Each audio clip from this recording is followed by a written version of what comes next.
को लेकर? देखिए, भारतीय जनता पार्टी में संवैधानिक व्यवस्था है कि हर 6 साल में भारतीय जनता पार्टी का प्रत्येक कार्यकर्ता, प्रत्येक सदस्य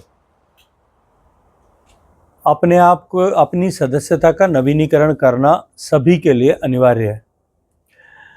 इस कालक्रम में अभी सदस्यता अभियान जब प्रारंभ हुआ तब देश भर में अब तक लगभग 10 करोड़ लोगों ने अपने आप को भारतीय जनता पार्टी का सदस्य ऐसा खुद रजिस्टर किया है। हम सब जानते हैं कि भारतीय जनता पार्टी दुनिया के सबसे ज़्यादा सदस्यों वाली सबसे बड़ी पार्टी है और इसी के साथ साथ में भारतीय जनता पार्टी में प्राथमिक सदस्य बनने के बाद में उनमें से चयन कर सक्रिय सदस्य और सक्रिय सदस्यों को बाद में कार्यकर्ता के रूप में, कार्यकर्ताओं को नेता के रूप में इवॉल्व करने का विधान है। और शायद दुनिया में भारतीय जनता पार्टी एकमात्र ऐसी पार्टी होगी जिसके आज केंद्रीय नेतृत्व को हम देखें तो सब ने संगठन में बहुत नीचे के स्तर पर काम करके आज उस मुकाम पर हम पहुंचे। आदरणीय जेपी नड्डा जी, आदरणीय अमित शाह जी और उसके अतिरिक्त भी देश की और राज्यों की राजनीति में काम करने वाले भारतीय जनता पार्टी के सभी वरिष्ठ नेता इसी प्रक्रिया से, इसी इवोल्यूशन की प्रक्रिया से, उद्विकास के इस क्रम से निकल करके आज इस मुकाम तक पहुंचे हैं। अभी भारतीय जनता पार्टी में सदस्यता अभियान और सक्रिय सदस्य बनाने की व्यवस्था चल रही है।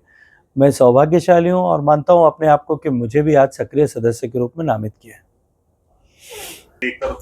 सर्कस बोला। देखिए, हमारा जो विधान है, हमारी जो सनातन परंपरा है, उसमें एक से अनेक होने का कहा गया है, के बारे में विस्तार से लिखा गया है। इन जो 7 सीटों पर उपचुनाव हो रहा है, इसमें हमारी भारतीय जनता पार्टी की 1 सीट है और मैं जिम्मेदारी से कह रहा हूं कि हम एक से अनेक होने वाले हैं।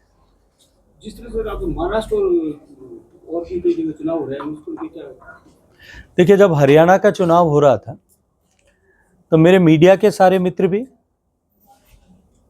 कांग्रेस पार्टी और इन विपक्षी गठबंधन के लोगों ने मिलकर के जिस तरह का नैरेटिव बनाया था उसकी धारा में प्रभावित हो गए थे। जिस दिन तक एग्जिट पोल आया था, जिस दिन तक जो है रुझान आए थे, तब तक सभी लोग मिलकर के भारतीय जनता पार्टी हारने वाली ऐसी चर्चाएं कर रहे थे। लेकिन डबल इंजन की सरकार ने जिस तरह से काम किया उसका परिणाम और प्रभाव हुआ कि हम एक बार फिर पूर्ण बहुमत की सरकार और ऐतिहासिक बहुमत की सरकार बनाने में कामयाब हुए। मैं आज पूरे दावे के साथ में आपको कह रहा हूं, याद करिए वो दिन जिस दिन एयरपोर्ट पर खड़े होकर के मुझसे पहले टिप्पणी करने वालों के काल अनुक्रम में मैंने कहा था कि ये सोम शर्मस्य पितृ कथा का ख्वाब है, 2 दिन में धराशायी हो जाएगा।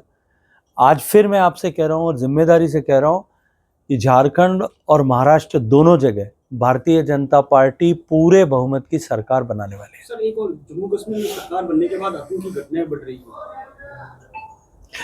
देखिए, मैं नहीं मानता कि सरकार बनने का प्रत्यक्ष रूप से कहीं उसका संबंध होगा, लेकिन निश्चित रूप से कुछ घटनाएं हुई है।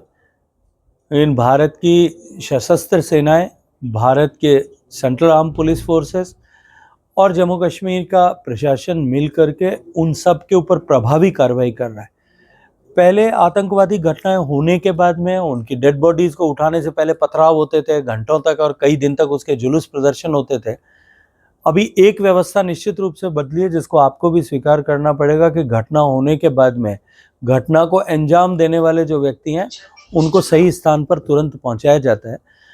या तो वो जेल के सीखचों पे जाते हैं, के पीछे जाते हैं, और या फिर खुदा के घर पे जाते हैं या भगवान के घर पे जाते हैं। तो ऐसी घटनाएं करने वालों को जो है हम भुगतना जो है वो अपने अंजाम को भुगते हैं।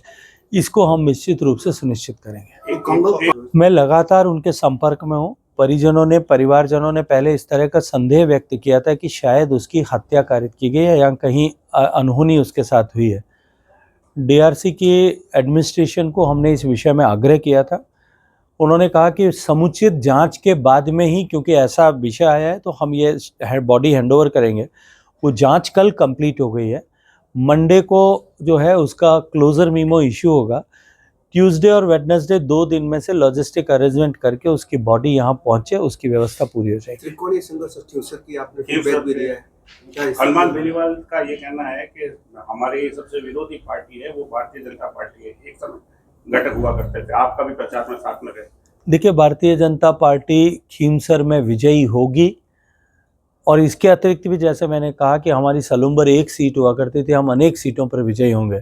भारतीय जनता पार्टी का कुनबा इस उपचुनाव के बाद में और अधिक समृद्ध और विशाल होने वाला है।